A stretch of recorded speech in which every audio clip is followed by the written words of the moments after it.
Sadhguru Sainath Maharaj key జై. మనం నిత్య సత్యుడు అనే అధ్యాయం చదువుకుంటున్నాం లీలామృతంలో. అంటే సాయి సమాధి చెందిన అనంతరం, అంటే భౌతిక దేహాన్ని విడిచిన అనంతరం కూడా ఆయన లీలలు అలానే కొనసాగుతూ ఉంటాయి. ఇప్పటికీ కూడా ఆయన సకల దేవతా స్వరూపుడని, సకల సాధు స్వరూపుడని అనుభవాలు ఇస్తూనే ఉన్నారు. బాబా యొక్క అనుగ్రహం లభిస్తే ఏ మహాత్ముడి దగ్గరికి వెళ్ళినా కానీ వారి అనుగ్రహం సంపూర్ణంగా లభిస్తుందని ఎంతోమంది భక్తుల అనుభవాలు చూసాం. అలాగే మాస్టర్ స్వయంగా ఇచ్చినటువంటి తనకి చీరాల స్వామి దగ్గర జరిగినటువంటి అనుభవాల్ని, బాబాని స్మరించినంత తర్వాతనే మాస్టర్ గారికి స్వామి నుంచి అటువంటి రెస్పాన్స్ రావటం, ప్రసాదం ఇవ్వటం. అలాగే చైత్రపారాయణతోటి గుంటూరులో నలపాడు దగ్గర ఈ మందిర నిర్మాణం జరిగిన చోట కూడా ఇలా వీళ్ళ అవధూతలు వచ్చి ఆ స్థలాన్ని పవిత్రం చేయాలని భక్తులందరూ కలిసి శ్రీ గురు చరిత్ర లీలామృతం పారాయణ చేస్తే మాయి అమ్మ, రామిరెడ్డి తాతగారు వచ్చారు. అలాగే మన మాస్టర్ అక్కడ ఉండనే ఉన్నారనమాట. అది త్రివేణి సంగమం లాంటిది. కానీ మాస్టర్ ఏమంటారు, అక్కడ ఇద్దరు మహాత్ములు కలిశారంటారు. నిజానికి అసలు ఆయన పక్కన పెట్టుకుంటాడనమాట. ఎప్పుడు కూడా నిజమైన మహాత్ముడు తాను మహాత్ముడని చెప్పుకోడు. వాళ్ళ అనుభవాన్ని గుర్తించి భక్తులే వాళ్ళని అలా గుర్తిస్తారనమాట. అంటే నిజమైన వాడు ఎలా ఉంటాడు అంటే, నేను మహాత్ముడిని చాటుకోడు. ఇప్పుడు చాటుకుంటూ టీవీల్లో ఎక్కి మనం అది చేస్తాం ఇది చేస్తామని చెప్పేవాళ్ళు, అంటే ఇది బంగారం అని మనం తెలుసుకున్నాం అనుకోండి, బంగారం కాదనడానికి మనం చెప్పక్కర్లేదు, వెంటనే తెలిసిపోతుంది.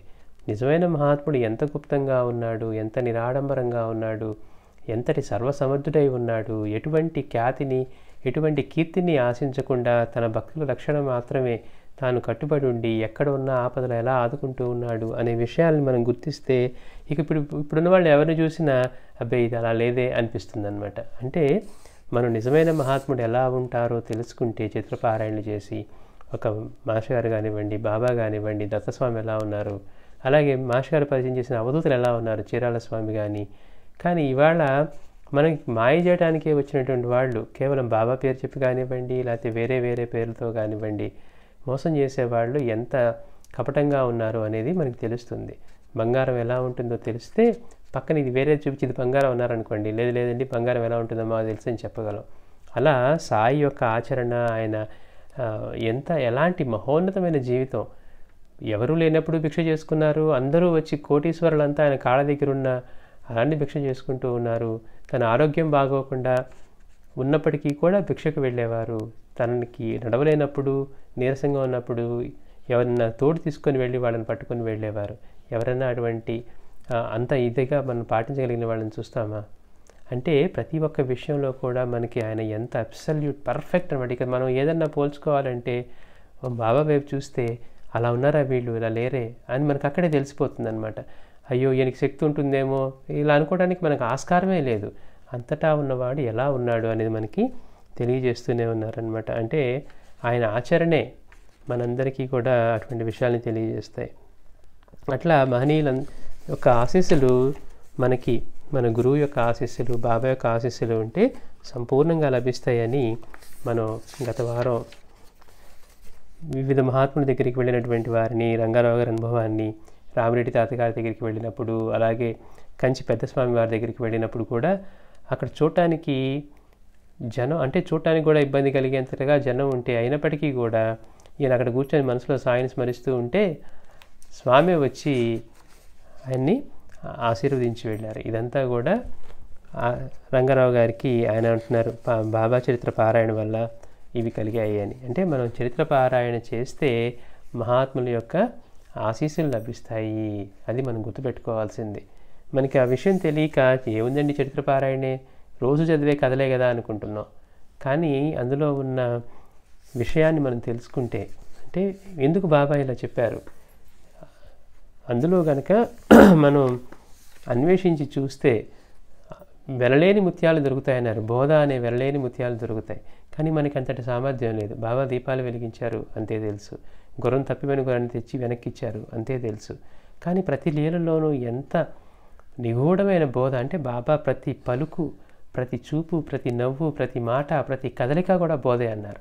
అంటే చూడగలిగిన వాడికి అలా ఉంటుంది. అందుకే మాస్టర్ గారు అంటారు, బాబా నవ్వు, చూపు, కదలిక ఇవన్నీ కూడా బోధ అని. ఆయన చూడగలరు అలా, మనకి అలా చూడటం చేత ఉన్నా కాదు కాబట్టి ఏముందండి ఆ కథే కదా అనిపిస్తుంది. మాస్టర్ గారు అంతకాలం ఎప్పుడు బాబా గురించి చెప్పినా మళ్ళీ మొదటి నుంచి చెప్పేవారట. వినేవాళ్ళు అనుకునేవారట, ఏంటి మాస్టర్ గారికి విసుగు పుట్టదా, ఎన్నిసార్లు ఎంతమంది వచ్చినా కానీ ఆయన మళ్ళీ అంతే ప్రీతితోటి మళ్ళీ అంతే, అంటే మనం చెప్పాం కదా మళ్ళీ వాడిక్కడ క్లుప్తంగా చెప్తే సరిపోదా అని కాకుండా ఎంత సంతోషంగా మళ్ళీ మొదటిసారే చెప్తున్నట్టుగా 100సారి చెప్తున్నా, 1000సారి చెప్తున్నా, 1,00,000సారి చెప్తున్నా కానీ మళ్ళీ మొదటిసారే బాబా గురించి చెప్తున్నారా అన్నంతగా నిమగ్నమయ్యి వినేవాళ్ళకి ఆశ్చర్యం కల్పించేట్టుగా చెప్పేవారట. అంటే ఈయనకి ఎంత శ్రద్ధ ఉంటే లేకపోతే ఎంత భక్తి ఉంటే అలా చెప్పగలగాలి అని. మనకేమనిపిస్తుంది, మనకి తెలుసు కదండి ఆ కథ అనుకుంటాం. అంటే మనం ఏం తెలుసుకోవాలి, చరిత్ర పారాయణ వల్ల మనకి ఏం కలుగుతుంది, ఆయన స్మరణ వల్ల ఏం కలుగుతుంది అని.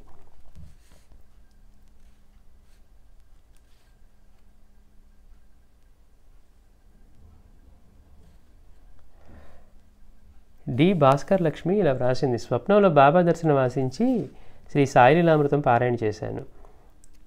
1984 మే 30 తెల్లవారుజామున కల్లో బాబా గుడికని వెళ్ళాను. ఒక చిన్న కుటీరంలో పాలరాతి పలకపై అవధూత చివటమ్మ కూర్చొని ఉన్నారు, తణుకు అవధూత. ఆమె బాబా అన్న భావంతో నేను నమస్కరించేసరికి నన్ను దగ్గరికి పిలిచి నా చేతిలో ఊది వేశారు. చూడండి ఎంత గమ్మత్తో. మామూలుగా చివటమ్మ మనకి ఊది ఇచ్చినట్టుగా తెలియదు ఎక్కడా కూడా. అమ్మ దగ్గరికి వెళ్తే ఆవిడ చక్కగా ప్రసాద ముద్దలు కలిపి పెట్టేవారట, అలాంటివి తెలుసు. కానీ ఇక్కడ ఈవిడ వెళ్ళిందేమో బాబాని దర్శనం ఆశించి స్వప్నంలో అట్లా మందిరానికి వెళ్తే అక్కడ చివటమ్మ కూర్చొని నమస్కరించిన తర్వాత, అంటే ఆవిడ బాబాని నమస్కరించిన తర్వాత ఊది ఇచ్చారట. అట్లా నా చేతిలో ఊది వేశారు. తాము అమ్మ వేరు కాదని దగ్గరలో ఉన్న ఆమెను సేవించుకోమని సాయి తెలిపారు. తర్వాత మరోరోజు గురువారం అమ్మ పుణ్యతిథి కరపత్రం మాకు చేరింది అంటున్నారంటే ఇప్పటికీ కూడా మహాత్ములందరి రూపంలో ఆయనే ఉన్నారు అని బాబా తెలియజేస్తూ ఉన్నారు. శ్రీ సాయి లీలలకు జాతి, దేశ, మతభేదాలు లేవు. మొదట నేను షిరిడీ దర్శించాక, అంటే మాస్టర్ సశరీరులైన సద్గురువు కోసం అన్వేషిస్తూ 1968లో జిల్లెలమూడిలో కొంతకాలం ఉన్నాను. అప్పుడు అక్కడున్న కుమారి మార్వా అనే అమెరికన్ మహిళ సాయి గురించి విని షిరిడీ దర్శించాలనుకున్నది. మాస్టర్ గారు కొంతకాలం ఇక్కడ మనకి ఈ పొన్నూరు దాటిన తర్వాత వచ్చే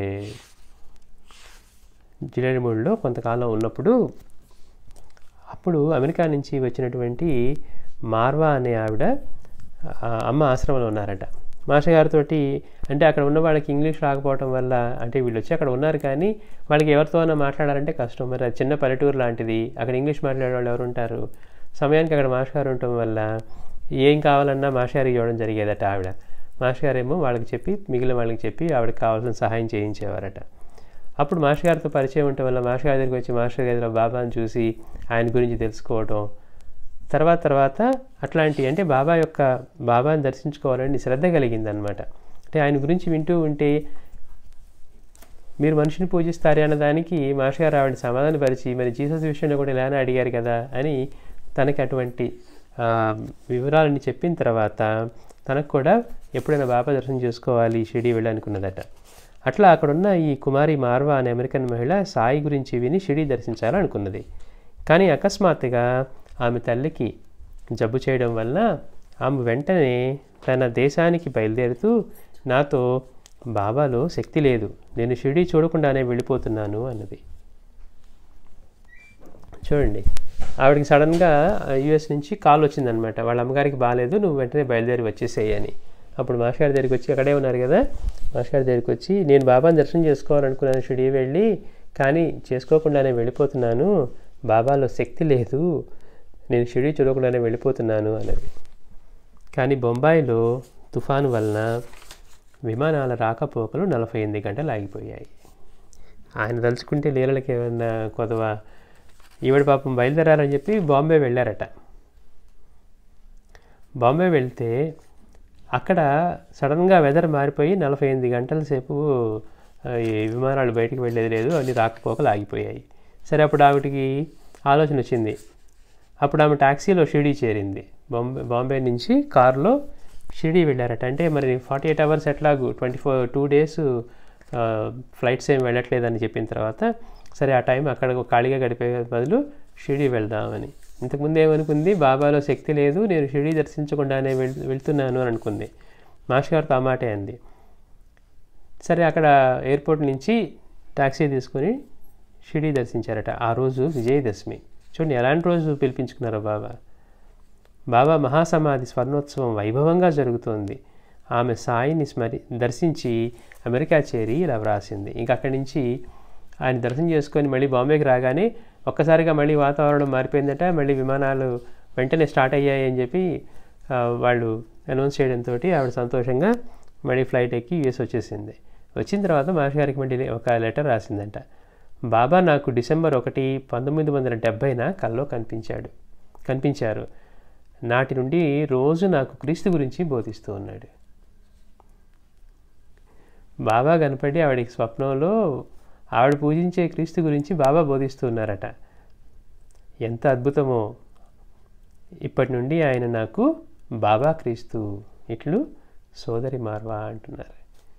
అంటే అలాంటి ఆసక్తి ఉండి బాబాని దర్శించుకోవాలని ఆ శ్రద్ధ కలిగిన తర్వాత బాబాకి శక్తి లేదు అని ఎన్ని అనుకున్నా కానీ ఆయన మాత్రం అనుగ్రహించి విజయదశమి రోజు అక్కడికి పిలిపించుకున్నారు. ఎట్లా విమానాలను బయటికి రాకుండా వాతావరణాన్ని మార్చేసి దర్శనం చేసుకున్న తర్వాత మళ్ళీ అది కేవలం ఏదో అలా జరిగిందంటే కాకుండా మళ్ళీ ఆవిడకి వెళ్ళిన తర్వాత బాబా స్వప్న దర్శనం ఇచ్చి ఆవిడ ఎంతగానో పూజించి ఈ జీసస్ గురించి బాబా వివరించేవారట.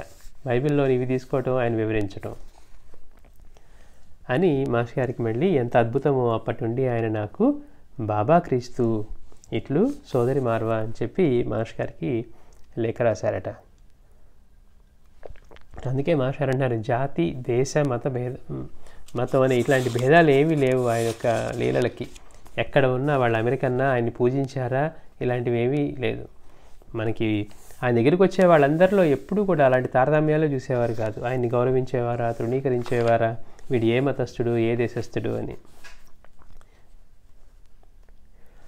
1951లో ఒక రాత్రి సూరజ్భాయికి స్వప్నం వచ్చింది.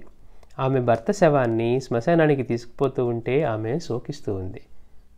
ఆవిడకి ఒక స్వప్నం భయంకరంగా వచ్చింది. ఎట్లా? ఆమె భర్త శవాన్ని శ్మశానానికి తీసుకుపోతూ ఉంటే ఆమె శోకిస్తూ ఉంది. ఇంతలో కఫ్ని, తలకు గుడ్డగల ఫకీర్ కనిపించి, నీ భర్త బ్రతుకుతాడు, దుఃఖించకు అన్నారు. చూడండి, వచ్చిన కళేమో భయంకరమైంది. మళ్ళీ దానిలో ఎవరో ఒక ఫకీర్ కనపడ్డారట. ఎలా ఉన్నారు అంటే తలకేమో గుడ్డ చుట్టుకొని ఉన్న ఫకీర్ కనిపించి ఆయన ఏం చెప్తున్నారు, పైగా ఆ శవాన్ని ఆల్రెడీ శ్మశానానికి తీసుకుపోతున్నట్టుగా కనపడుతుంది ఆవిడికి. కానీ ఆయన వచ్చి నీ భర్త బ్రతుకుతాడు, దుఃఖించకు అన్నారు. తక్షణమే ఆమె భర్త బ్రతికాడు. ఆ రాత్రే వేరే ఊళ్ళో ఉన్న ఆమె భర్తకు జబ్బు చేసి చిత్రంగా తగ్గిపోయింది. అంటే స్వప్నంలో ఆవిడకి ఎట్లా అంటే ఆవిడ భర్త చనిపోయినట్టుగానే కనపడి తాను తీసుకెళ్తున్నట్టుగా ఉంది. కానీ ఈ ఫకీర్ కనపడి నీ భర్త బ్రతుకుతాడు, నువ్వేం బాధపడకు అన్నారు, భయపడకు అన్నారు. అలా అన్న తర్వాత వెంటనే స్వప్నంలో ఆయన బ్రతికినట్టుగా కనపడింది అనమాట. ఆ సమయంలో యాక్చువల్గా ఈవిడ భర్త వేరే ఊళ్ళో ఉన్నారట.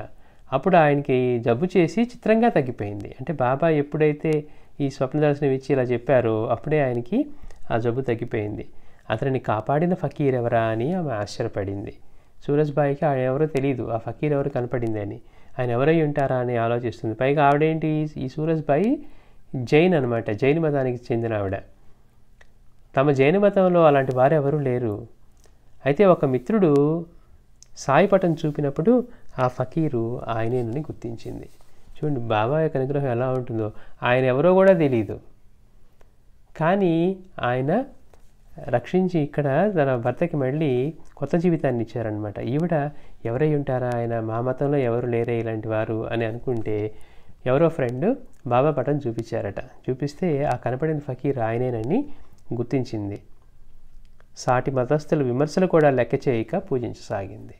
మరి వాళ్ళు జైన్ మతంలో ఉండే తీర్థంకరులను పూజిస్తారు కదా, వాళ్ళు అలా కాకుండా ఈవిడ మాత్రం వాళ్ళు ఎన్ని మాటలు అన్నా కానీ సాయినే పూజిస్తూ ఉందట పట్టించుకోకుండా. తర్వాత ఆమె షిరిడి వెళ్ళినప్పుడు తాను కల్లో చూసింది షిరిడి అని గుర్తొచ్చింది. చూడండి ఎంతటి అదృష్టం. అంటే మనం గత జన్మల్లో గనక చేసుకొని ఉంటే బాబా యొక్క అనుగ్రహం ఎప్పుడూ రక్షిస్తుంది అంటానికి ఈ జన్మకే పరిమితం కాదు. మనం మరి ఈవిడ అంతకుముందు గత జన్మలో బాబాని పూజించిందంటే దత్తస్వామిని ఏ రూపంలో ఆరాధించినా, ఏ మహాత్ముని ఆరాధించినా దానికి చెందుతున్నారు కదా. అందుకని మనం ఎప్పుడైనా మహాత్ముల సేవ, గురుసేవ ఇట్లా మనం గురువుల్ని సేవించడం చేస్తూ ఉంటే మనకి ఎన్ని జన్మలు మారినా కానీ వాళ్ళ రక్షణ మాత్రం ఉంటుంది. అందుకని ఈ సంబంధం మనం గురువుతో పెట్టినది ఈ జన్మతో వెళ్ళిపోయేది కాదు. మనం ఈ జన్మలో సంపాదించుకునేవి, మన బంధువులు, మన కుటుంబం ఇవన్నీ మనకి ఈ జన్మతో వెళ్ళిపోతాయి.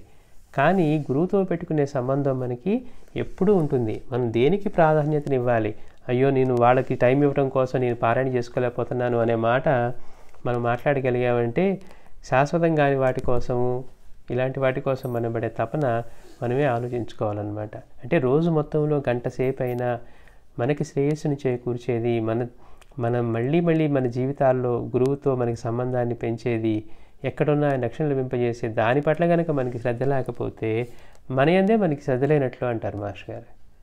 మన యందు మనకి శ్రద్ధ ఉందనుకోండి, మనం ఏం చేస్తాం, మనకి శ్రేయస్సుని చేకూర్చేది చేసుకుంటాం. మనకే మన పట్ల శ్రద్ధ లేకపోతే ఇక ఆయన ఏం చేస్తారు?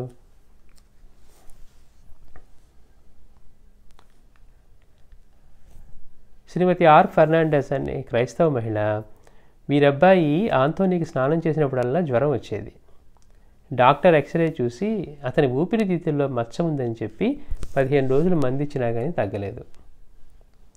ఈ ఫెర్నాండెస్ గారి అబ్బాయికి ఆంథోనీకి స్నానం చేసినప్పుడల్లా జ్వరం వచ్చేదట. డాక్టరు ఎందుకు వస్తుందని ఎక్స్రే తీసి ఏమైనా ప్రాబ్లం ఉందా అని చూస్తే ఊపిరితిత్తుల్లో మచ్చ ఒకటి ఉందని చెప్పి ఆ ఎక్స్రేలో కనపడుతూ ఉంది. 15 రోజులు మందిచ్చినా కానీ తగ్గలేదు. అప్పుడు ఆమె ఆతతో మేరీ మాతను ప్రార్థించగా ఆమెకు డాక్టర్ చౌదరి అనే హోమియో వైద్యులు గుర్తొచ్చి అబ్బాయిను ఆయనకు చూపించారు. ఆయన మొదట వైద్య నిపుణుని చేత మందిప్పించండి, తగ్గకపోతే సాయిబాబాను ప్రార్థించి నా వైద్యం ఆరంభిస్తాను అన్నారు. ఈ చౌదరి గారు బాబా భక్తుడు కనుక ఆయన అన్నారు, మీరు ముందు స్పెషలిస్ట్ డాక్టర్ చూపించండి, నేను అది కనుక తగ్గకపోతే నేను బాబాని ప్రార్థించి నా వైద్యాన్ని ఆరంభిస్తాను అన్నారు అని అబ్బాయి వీపుని ప్రేమతో నిమిరారు. తర్వాత అబ్బాయిని వైద్య నిపుణుని వద్దకు పంపి ఆమె బాబాను స్మరిస్తున్నది. చికిత్స ప్రారంభించకనే ఆ రోజు నుండే అతడు స్నానం చేసి తృప్తిగా భోజనం చేసిన ఏ రోజు జ్వరం రాలేదు. అంటే ఆయన చెప్పినట్టుగా ఈవిడేం చేసింది, ఈవిడ కూడా బాబాను ప్రార్థించడం మొదలుపెట్టిందట ఈ ఫెర్నాండెస్. ఇక ఆ రోజు నుంచి, అంటే ఇక వైద్యం మొదలు పెట్టకుండానే ఆ రోజు నుంచి అతను స్నానం చేసి తృప్తిగా భోజనం చేసినా కానీ మళ్ళీ ఏ రోజు జ్వరం రాలేదు. తన కుమారుణ్ణి కాపాడింది ఎవరా అని ఆమె ఆలోచిస్తూ ఉండగా తలుపు తట్టిన చప్పుడైంది. చూస్తే నీలి కళ్ళు, తెల్లని కఫ్నీ గల ఒక ఫకీరు వాకిట్లో ఉన్నారు. మనం బాబా గురించి చెప్పుకున్నప్పుడు మొదట్లో ఆయన వర్ణనలో చెప్తారు, భక్తుల్ని బాగా ఆకర్షించేవి ఏంటంటే వారి నేత్రాలు చీకట్లో కూడా మెరుస్తూ ఉండేవట. అంటే బాబాని చూసిన వాళ్ళు అలా పిచ్చివాళ్ళలాగా ఆయన చూస్తూ ఉండిపోయేవారట. ఆయన యొక్క రూప సౌందర్యం కానివ్వండి, ఆయన యొక్క జ్ఞాన పటిమ వల్ల కానివ్వండి, దేనివల్ల ఆయన యొక్క పిచ్చివాళ్ళలాగా ఆయన చూస్తూ ఉండేవారట.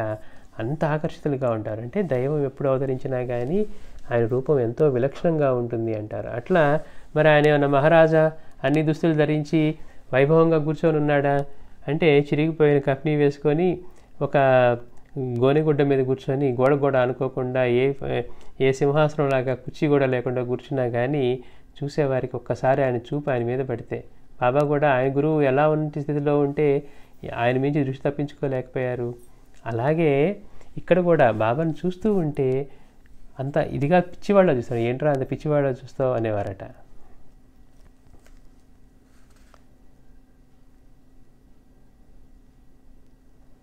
అట్లా ఒక ఫకీరు తలుపు తెరించినప్పుడైతే తలుపు తీస్తే నీలి కళ్ళు, తెల్లని కఫ్నీకలు ఒక ఫకీరు వాకిట్లో ఉన్నారు. ఆయన ఒక చొక్కా అడిగారు. ఇంట్లో చొక్కాలు ఆయనకు పెద్దవవుతాయి, వాటిని సరిచేయించి ఇస్తానని చెప్పి దక్షిణ తెచ్చేసరికి ఆయన లేరు. తర్వాత వారి అబ్బాయిని చూసిన స్పెషలిస్టు ఇక అతనికి మందు అక్కర్లేదని చెప్పాడు. అంటే అసలు ఆ డాక్టర్ వైద్యం ప్రారంభించకముందే బాబా యొక్క అనుగ్రహం వల్ల పూర్తిగా నయమైపోయింది. ఈ లీల గురించి చెప్తే డాక్టర్ చౌదరి గారు, నమ్మిన వారికి బాబా ఎన్నో దివ్యానుభవాలు ఇస్తారు.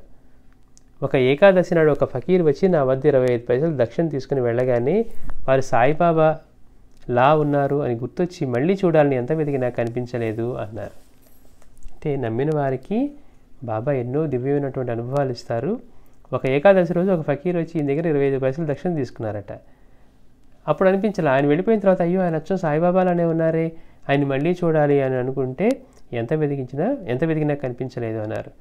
నాటి నుండి శ్రీమతి ఫెర్నాండెస్ గారి జీవితంలో ఎన్నో సమస్యలు సాయి పరిష్కరిస్తూ ఉన్నారు. జనవరి 23, 1982న ఆమె షిరిడి దర్శించారు. అంటే మనకి గత జన్మ వృత్తాంతాలు తెలియవు కనుక బాబాకి ఈ క్రిస్టియన్ను లేకపోతే ఫెర్నాండెస్ లేకపోతే మార్వా ఇంకెవరో ముస్లిం భక్తులైనా కానీ బాబా వీళ్ళు అనుగ్రహించారే అనుకుంటాం. వాళ్ళు చేసినటువంటి వాటి వల్ల, వాళ్ళకున్న కోరికల వల్ల వేరే వేరే దేశాల్లో వేరే మతాల్లో పుట్టవచ్చేమో కానీ ఒకసారి ఆయన ఆశ్రయించిన తర్వాత ఆయన మాత్రం వీళ్ళని వదలడు అనమాట. అందుకే ఆయన రక్షణ ఎప్పుడూ లభిస్తుంది. అంటే మళ్ళీ మనం గుర్తు చేసుకోవాలి, మనం చేసే గురుసేవ ఆ గురువుతో ఉన్న సంబంధం మనకి జన్మలా మనతో వస్తుంది. కాబట్టి మనం దానికి ప్రాధాన్యతనిచ్చుకొని మనం 23 గంటలు మిగిలిన కుటుంబ పనులతోటో మనం అనుకునే పనులతోటో బిజీగా ఉన్న 1 గంట సేపు అయినా మనం ఆయన కేటాయించాలి. ఎందుకు? అది మనకి శ్రేయస్సును చేకూర్చేది అనే విషయాన్ని మనం ఎప్పుడు గుర్తుపెట్టుకోవాలి. అలానే సాయి భక్తుడు జేమ్స్ వుడ్, కెనడాకు చెందిన ఆయన 1978లో మూత్రపిండాలు పనిచేయక 6 మాసాలు మృత్యుముఖంలో ఉన్నాడు. అతనికి కిడ్నీస్ డ్యామేజ్ అయిపోయి కెనడాలో 6 months హాస్పిటల్లో ఉన్నాడట. అంటే చావు బతుకుల మధ్య ఉన్నాడు. వాటి బదులు డాక్టర్లు యంత్రాలను అతని శరీరానికి తగిలించి ప్రాణం కాపాడ చూశారు, కానీ అతని శరీరం వాటిని అంగీకరించలేదు. ఏదో ఆర్టిఫిషియల్గా ఆల్టర్నేటివ్ పెట్టి చేద్దామని వీళ్ళు యంత్రాలతో చేస్తూ ఉన్నా కానీ బాడీ దాన్ని యాక్సెప్ట్ చేయట్లేదన్నమాట. ఇక ఇంకెవరైనా దానం చేసిన మూత్రపిండాలు కూడా అతనికి ఉపయోగపడమన్నారు వైద్యులు. అంటే ఎలాంటి స్థితిలో ఉన్నాడు? పోనీ వేరే వాళ్ళు ఎవరన్నా కిడ్నీ దానం చేస్తే వాళ్ళకి పెడితే కూడా అతనికి ఉపయోగపడదన్నారు. సోదరి లెస్లీ బానీ అతని బాగోగులు చూసుకుంటూ ఉంది. 6 మాసాలు అతడు చావు బ్రతుకుల మధ్య ఉండగా ఒకరోజు ఆమెతో ఒక షిరిడి సాయి భక్తుడు వచ్చి, భయం లేదు, షిరిడి సాయి భగవంతుడు, ఆయన ప్రార్థించి విభూతి సేవించండి, ఆయన మీ మూత్రపిండాలు బాగు చేయగలరు అని చెప్పి, అతడు క్రైస్తవుడు కనుక బైబిల్లోని పరలోక ప్రార్థన దాన్ని సాయి పరంగా వ్రాసిన చీటీ ఊది ఇచ్చాడు. అంటే ఎవరో ఒక బాబా భక్తుడు వచ్చి వాళ్ళకి ధైర్యం చెప్పి, మీరు భయపడకండి, షిరిడి సాయి భగవంతుడు, మీరు ఆయన్ని ప్రార్థిస్తే ఆయన విభూతిని సేవించండి, ఆయన మీ కిడ్నీస్ని బాగు చేయగలరు అని చెప్పి ఆ బైబిల్ పరంగా ఉన్న ప్రార్థనని సాయి పరంగా వ్రాసి ఒక చీటీ అవి అతనికి ఇచ్చి వెళ్ళాడట. అది సేవిస్తూ ఉంటే, అంటే ఊది సేవిస్తూ ఉంటే 3వ నాటికల్లా అతని మూత్రపిండాలు ఏ చికిత్స లేకుండానే చక్కగా పనిచేయసాగాయి. ఎంత విచిత్రం చూడండి. డాక్టర్ ఎలాంటి స్థితిలో ఉన్నాడు అంటే అవి పూర్తిగా చెడిపోయి ఉన్నాయి. వాళ్ళకి ఆల్టర్నేటివ్గా వీళ్ళు ఏదన్నా మెడికల్ ఎక్విప్మెంట్ తోటి చిన్న మెషిన్ లాగా అమర్చి చేద్దామన్నా అవి ఫెయిల్ అవుతున్నాయి, బాడీ యాక్సెప్ట్ చేయట్లేదు. ఇక వేరే వాళ్ళు ఎవరన్నా ఇచ్చిన కిడ్నీని ట్రాన్స్ప్లాంట్ చేసన్నా రక్షిద్దామన్నా కానీ అది కూడా పనిచేయదన్నారు. అలాంటి స్థితిలో ఉన్న ఆయనకి కేవలం ఈ ప్రార్థన, భావపరంగా చేస్తున్న ప్రార్థన 3 రోజుల పాటు విభూతి సేవించడంతో అతని మూత్రపిండాలు ఏ ఇది లేకుండానే ఆటోమేటిక్గా రిపేర్ అయిపోయినట్టు మళ్ళీ అవి పనిచేయడం మొదలుపెట్టాయట. వైద్యులందరూ కూడా ఇట్టి అద్భుతం ఏ ఆసుపత్రిలోనూ ఇంతవరకు జరగలేదు అన్నారు. ఎక్కడ వాళ్ళు వీళ్ళు అన్నది కెనడాలో. అంటే ఇట్లాంటి మిరకిల్ ఎక్కడ ఏ హాస్పిటల్లో కూడా జరగలేదు. అంటే ఇక దేనికి పనికిరాదు, ఇతనికి బతకడం కష్టం అనుకున్న వాటికి ఆటోమేటిక్గా ఎట్లా పనిచేస్తూ ఉన్నాయి.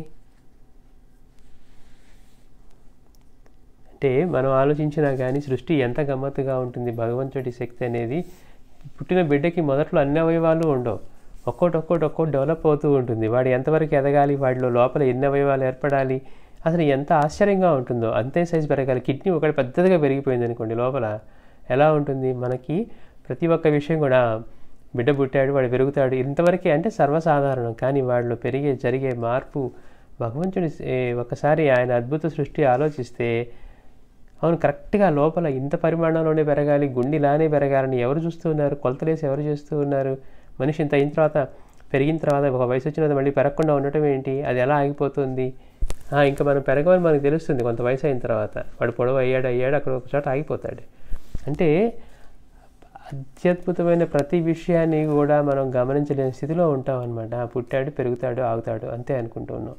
కానీ ఎంత అద్భుతంగా ఆయన దాన్ని కూలిస్తే చక్కగా అట్లా అది పెరగటం, లోపల ఇంత మార్పు రావటం, ఒక్కొక్క అవయవం డెవలప్ అవ్వటం, ఇట్లా ఇవన్నీ కూడా అద్భుతంగా జరుగుతూ ఉంటాయి. అట్లా సృష్టి చేసిన వాడికి చెడిపోయిన కిడ్నీస్ని బాగు చేయడం క్షణం కూడా పట్టదు.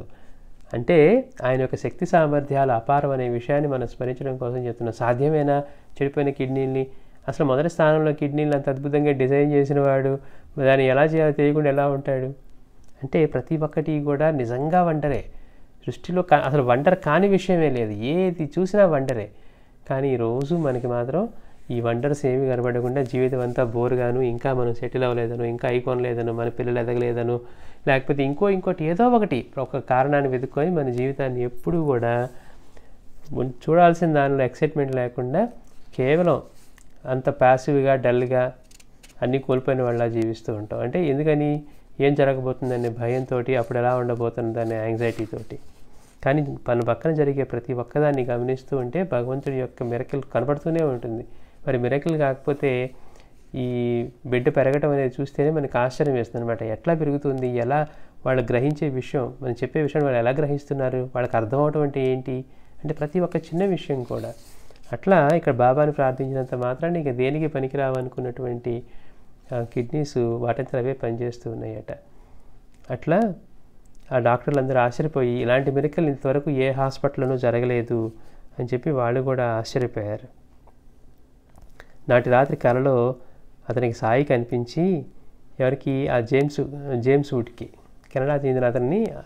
చూడండి మరి అతను కెనడాలో ఉన్నా కానీ సాయి అనుగ్రహం ఎలా లభించిందో. బాబా అది తగ్గిపోయిన తర్వాత బాబా స్వప్నంలో కనపడ్డారట. కనపడి నాటి రాత్రి కలలో అతనికి సాయి కనిపించి చెప్తున్నారు, నిన్ను ఇలా రక్షించడం ఇదే చివరిసారి అన్నారు.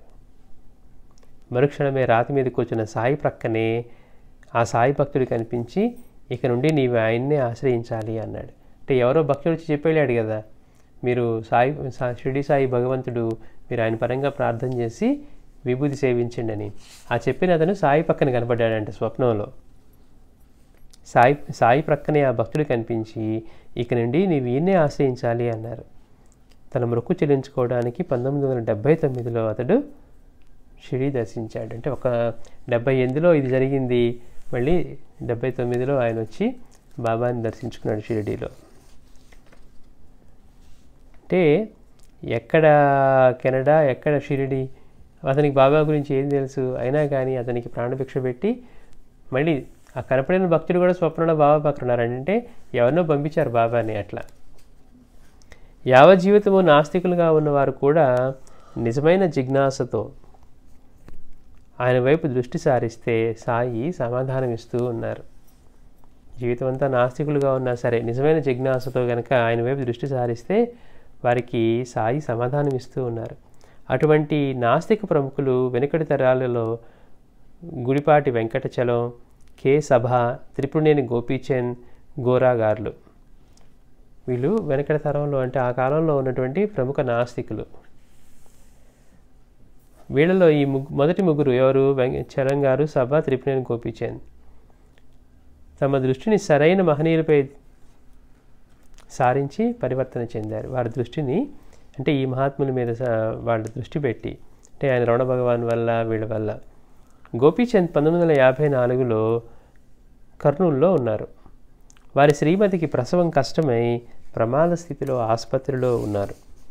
3వ రోజు ఆయన సాయి మందిరం ప్రక్కగా వెళ్తూ అప్రయత్నంగా, అంటే ఆయన కర్నూలులో ఉండేవారు, దేవుడిని నమ్మేవాడు కాదు, ప్రముఖ నాస్తికుడు. ఇక తన భార్యకి ప్రసవం కష్టమై తను హాస్పిటల్లో ఉంటే హాస్పిటల్కి వెళ్తూ ఉన్నప్పుడు దారిలో బాబా మందిరం ఉందట కర్నూలులో. అక్కడ అప్రయత్నంగా అటు వెళ్తూ అనుకున్నారు, నిజంగా బాబా కనుక శక్తిమంతులే అయితే నా భార్యకు వెంటనే ప్రసవం అవ్వాలి అని అనుకున్నారట. ఆయన ఆసుపత్రి చేరేలోగా ఆయన భార్యకు ఒక దివ్య దర్శనమైంది. మరి బాబా ఇస్తే అనుభవం ఎలా ఉంటుంది? ఏదో అలా జరిగింది మనం అనుకున్నాం కానీ నిజంగా ఆయనే చేసుంటారా అనేది లేకుండా, అలాంటి అనుమానానికి తావివ్వకుండా బాబా ఏం చేశారు? ఆవిడికి ఒక దివ్య దర్శనం ఇచ్చారు.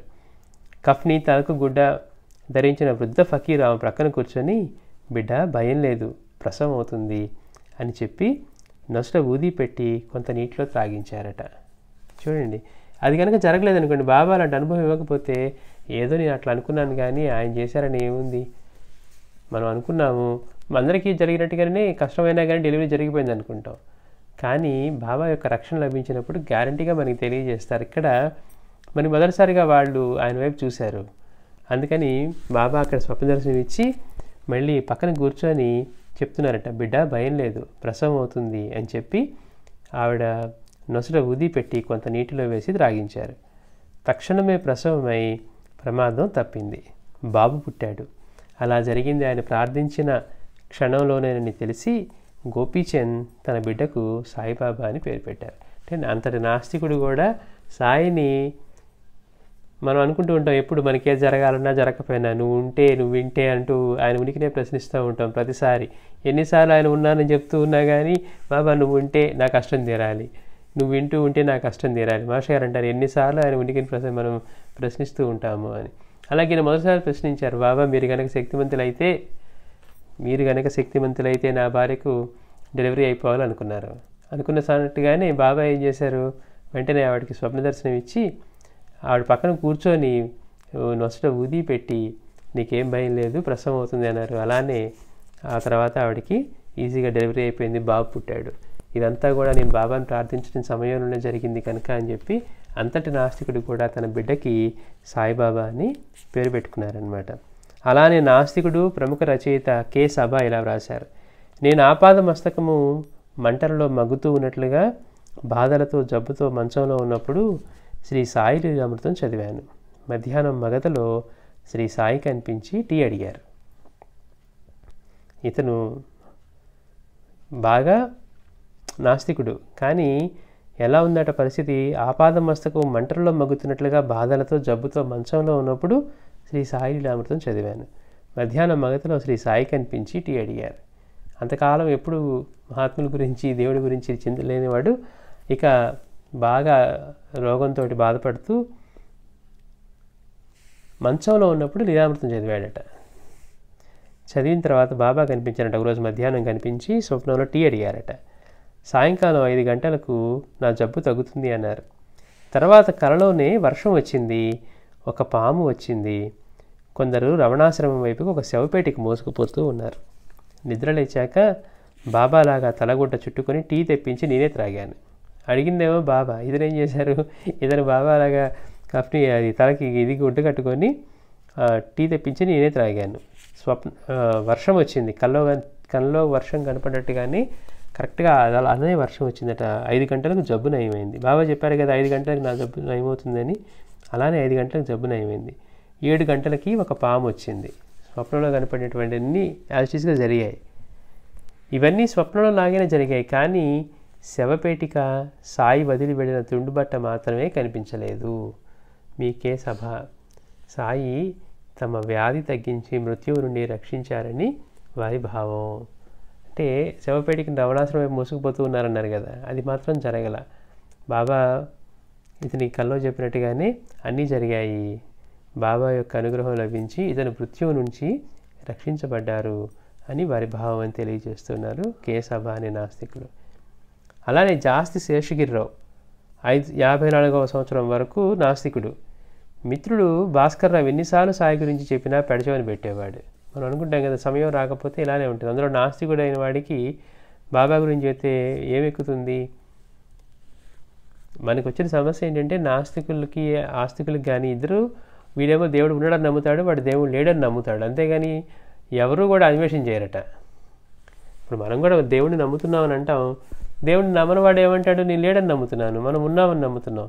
మనం ఉన్నామంటే ఆయన ఉనికిని తెలుసుకుందాం, మనం ఆయనకి ప్రత్యక్షం చేసుకుందాము, లేకపోతే ఆయన ఎక్కడున్నారో తెలుసుకుందాం అని మనం అటువంటి అన్వేషణ మనము చేయము, వాళ్ళు చేయము. ఇద్దరూ గుడ్డిగా నమ్మేవాళ్లే. అందుకే మాస్టర్ గారు అంటారు, ఆస్తికుడు నాస్తికుడు ఇద్దరు గుడ్డిగా నమ్మేవాళ్లే. అందుకని ఎవరైతే అన్వేషకుడు ఉన్నాడో, ముముక్షమైన వాడు అన్వేషకుడు అయినప్పుడు మాత్రమే అలాంటి వాడే నాకు ఇష్టం అన్నారు. అంటే అలాంటి అన్వేషణ చేసేవాడు. అంటే మనం ఆయన పట్టుకొని కష్టాలు కోరికలు తీర్చుకోవడమే కాకుండా మనం అన్వేషణ చేసి మనం అది సాధించుకోవాలి అని, అట్లాంటి అన్వేషకుడు నాకు ఇష్టం అన్నారు మాస్టర్ గారు. ఈ నాస్తికులు కూడా ఏంటి, వాళ్ళ ప్రశ్న కూడా అట్లానే ఉంటాయి. దేవుడు ఉంటే ఇది జరగాలి, ఇది ఎలా జరుగుతుందా అంటే, మనం కూడా ఎవరిని మహాత్ములు అనడానికి గుర్తించామంటే కేవలం మహత్యం చూపించగలిగిన వాడిని, లీలలాగా చేయగలిగిన వాడిని. ఇప్పుడు ఈయన బాబా లాంటి వారు అన్నారు అనుకోండి, మనం ఏమంటాం వెంటనే, ఈయన కూడా దీపాలు వెలిగించగలడా నీళ్లతోటి అంటాం. అంటే ఏంటి, ఒక స్టాండర్డ్ లాగా వాళ్ళు ఇలాంటి మిరకల్స్ చేయగలరా అని. కానీ నిజమైన మహాత్ముడు ఎప్పుడు నేను మిరకల్ చేస్తా అని చెప్పడు. బాబా కనుక అందరికీ చెప్పదలుచుకుంటే అందరినీ మసీదుకి పిలిచి రండి ఇప్పుడు నేను దీపాలు వెలిగిస్తాననేవారు. పూర్ణానంద స్వామి అయినా అంతే, ఆ రోజు దీపానికి వెలగడానికి ఏమి లేవు, నీరుతో వెలిగించారు అంతే. అంతేగాని మీరు అందరూ వస్తే ఇప్పుడు మీరు చూస్తూ ఉంటే నేను దీపాలు వెలిగించి నా శక్తి మీకు చూపిస్తాను అని ఏ రోజు అనరు అనమాట.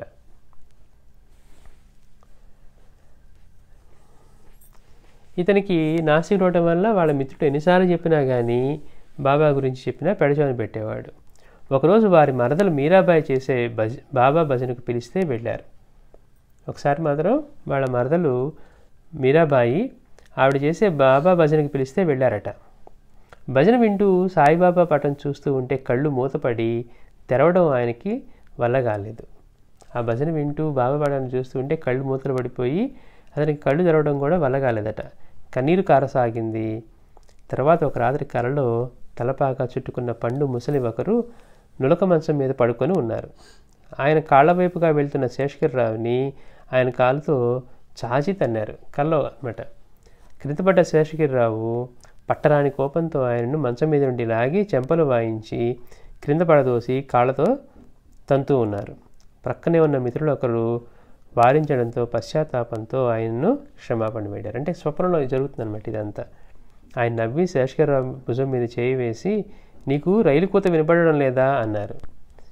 శేషగిరిరావు ముందుకు వంగి చూస్తే అక్కడ 2 రైలు ఇంజిన్లు ఢీకొంటూ ఉన్నాయి. వెంటనే లేచి కళ గురించి చెబితే భాస్కర్రావు గారు, శేషగిరిరావులోని ఆస్తికత్వానికి నాస్తికత్వానికి యుద్ధం జరిగి నాస్తికం నశించిందన్నారు. తర్వాత మిత్రులతో కలిసి షిరిడీ వెళ్తూ కారణం లేకనే కన్నీరు కారి పసిబిడ్డలా వెక్కి వెక్కి ఏడ్చారు శేషగిరిరావు. అంటే అంత కాలానికి అతనిలో ఉన్న ఈ నాస్తికత్వం తొలగి, అంటే ఆ కల్లో కూడా వచ్చింది ఎలాంటిది, ఆయనలో ఉన్న ఆస్తికత్వం నాస్తికత్వం 2 కొట్టుకుంటున్నాయి అనమాట. చివరికి ఆయన దానిలో ఉన్న నాస్తికత్వం ఓడిపోయి ఆయన తర్వాత షిరిడీ దర్శించారు. అక్కడ కారణం లేకనే కన్నీరు కారిస్తూ వారి పసిబిడ్డలా వెక్కి వెక్కి ఏడ్చారు. అక్కడ ఆయన అందరూ సాకోరి చూసి వస్తుంటే దారిలో ఒక విచిత్రమైన సువాసన ఫర్లాంగు దూరం వారిని వెంటాడింది. అది అగరబత్తులది పువ్వులది కాదు, అది సాయి వారి చెంతనున్నట్లు సూచన అని ఒకరు, తమను పూజించమన్న హెచ్చరిక అని మరొకరు వివరించారు. శ్రీ సాయి నాలోని నాస్తికత్వాన్ని పూర్తిగా తొలగించి నా అంత్యదశలో జ్ఞాన మార్గం చూపించినందుకు నేను ఎంతగానో సంతోషిస్తున్నాను అని చెప్పారు ఆయన. అట్లా గోపీచంద్, సభ, ఈ శేషగిరిరావు వీళ్ళందరూ కూడా నాస్తికులైనప్పటికీ కూడా సాయి అనుగ్రహం వల్ల మళ్ళీ ఆయన వైపు దృష్టి పెట్టడం వల్ల మళ్ళీ ఆస్తికులు అయ్యారనమాట. శ్రీ సాయిది ఖండాంతర లీల. ఇందాక మనం అనుకున్నట్టుగా ఆయన జాతి, దేశ, మత ఇట్లాంటి ఏ బోర్డర్స్ లేవన్నమాట బాబా యొక్క లీలకి. ఆయన యొక్క అపారమైన కరుణ, ఎక్కడ జేమ్స్ వుడ్, ఎక్కడ కెనడా, ఆయన బాబానే తెలియదు, కానీ మళ్ళీ ఆయన్ని రక్షించడం. అంటే అందరూ ఆయన బిడ్డలే. అదే విషయం మనం గుర్తుపెట్టుకోవాల్సింది. భారతదేశంలోనే పుడితేనే బాబా బిడ్డలు అన్నట్టుగా కాదు, ఎక్కడ ఉన్నా కానీ ఈ సృష్టి మొత్తానికి ఆధారమైన వాడికి అందరూ ఆయన బిడ్డలే. అట్లా ఈ బాబాది ఖండాంతర లీల, ఎక్కడైనా అఖండ లీల అంటున్నారు మాస్టర్ గారు. ఆ రోజుల్లోనే రష్యా జపాన్ యుద్ధంలో పాల్గొన్న కెప్టెన్ జహాంగీర్ షా నౌకలను రక్షించారు సాయి. అలాగే ప్యారే కిషన్ వాలీకి 1972లో షిరిడీకి వెళ్ళగానే ఆ మరు రోజే ఎన్నో ఉద్యోగాలు వచ్చాయి. ఈ ప్యారే కిషన్ వాలీ ఆయనకి 70లో బాబాని దర్శించుకున్నాడు షిరిడీ వెళ్ళి. ఆ షిరిడీ వెళ్ళి వచ్చిన తర్వాత అతనికి ఎన్నో ఉద్యోగాలు వచ్చాయట. సరే, మరి దేనిలో చేరాలంటే కన్ఫ్యూషన్ లేకుండా బాబా వద్ద చీట్లు వేస్తే ఎంవి ధనలక్ష్మి అనే నౌకకు కెప్టెన్గా చేరమని సందేశం వచ్చింది. అతను దేనిలో చేరాలి, ఏ ఉద్యోగంలో చేరాలంటే అని పాపం క్లారిటీ లేక బాబా దగ్గర చీట్లు వేశారట. చీట్లు వేస్తే ఎంవి ధనలక్ష్మి అనే నౌకకి, అంటే ఆ షిప్కి నువ్వు కెప్టెన్గా జాయిన్ అవ్వు అని చెప్పి సందేశం వచ్చింది బాబా ముందు ఆ వేసిన చీట్లలో. అతడు అందులో చేరిన నాటి నుండి తన నౌకను కాపాడుతూ ఉండమని నిత్యము సాయికి 2 అగరొత్తులు వెలిగించి ప్రార్థించేవాడు. ఆ నౌకకి కెప్టెన్గా చేరాడు షిప్కి. బాబా నువ్వు నా షిప్ నువ్వే కాపాడాలని చెప్పి ప్రతిరోజు కూడా 2 అగరొత్తులు వెలిగించి బాబాను ప్రార్థించేవాడట. చిత్రం, ప్రతిసారి ఒక అగరొత్తి విధిగా ఆరిపోయేది. 2 వెలిగిస్తే 1 ఆరిపోయేదట విధిగా రోజు. కానీ మే 17, 1972లో ఒకసారి ఆ నౌక కలకత్తా నుండి అండమాన్కు 2 సార్లు బయలుదేరి సముద్రం కల్లోలంగా ఉండటం వల్ల వెనుకకు రావాల్సి వచ్చింది. కలకట్టా నుంచి ఇక్కడికి బయలుదేరింది అండమాన్కి. కానీ 2 సార్లు కూడా వీళ్ళకి వాతావరణం బాగాలేదని చెప్పి వెనక్కి రావాల్సి వచ్చింది. 3వసారి నడి సముద్రం చేరాక గాలివాన ప్రారంభమై నౌక ఒరగనారంభించింది. 2 సార్లు తప్పించుకున్నారు వాతావరణం బాగాలేదని. 3వసారి మధ్యలోకి వెళ్ళిన తర్వాత ఈ గాలివాన బాగా తీవ్రమయ్యి ఇక ఆ నౌక మునిగిపోతుంది అని అనిపించిందట.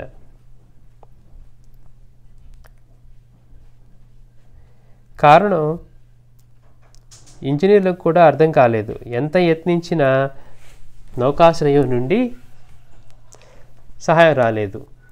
నౌకలోకి నీరు వచ్చి కొందరు నావికులు లైఫ్ బెల్టులు కూడా తీసుకోలేకపోయారు.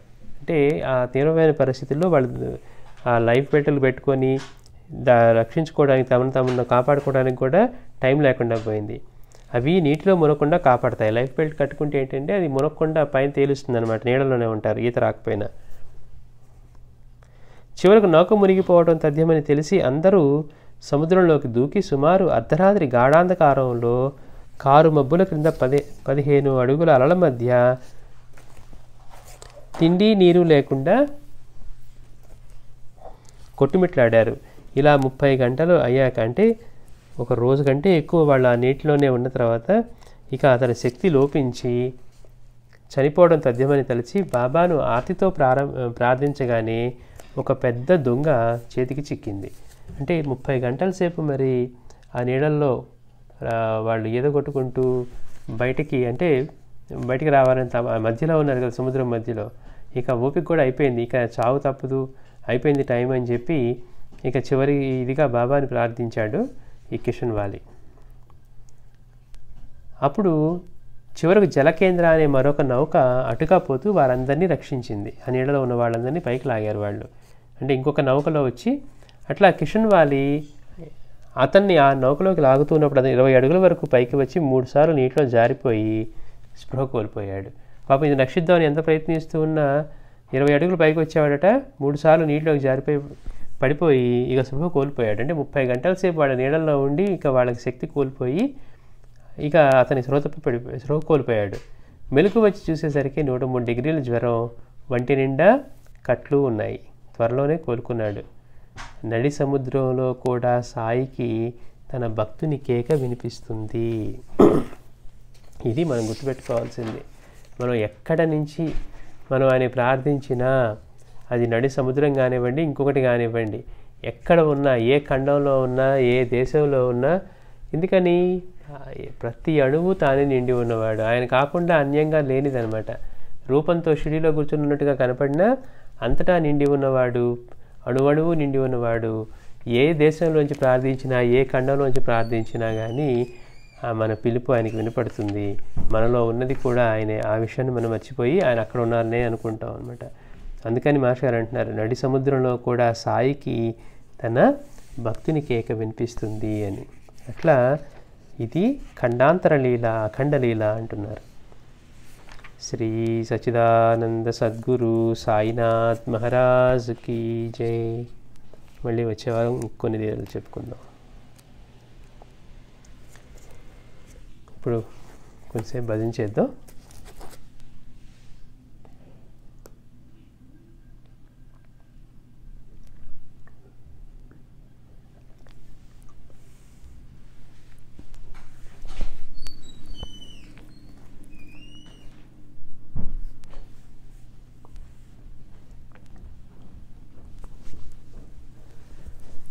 గురు బ్రహ్మ గురుర్విష్ణు గురుర్దేవో మహేశ్వరः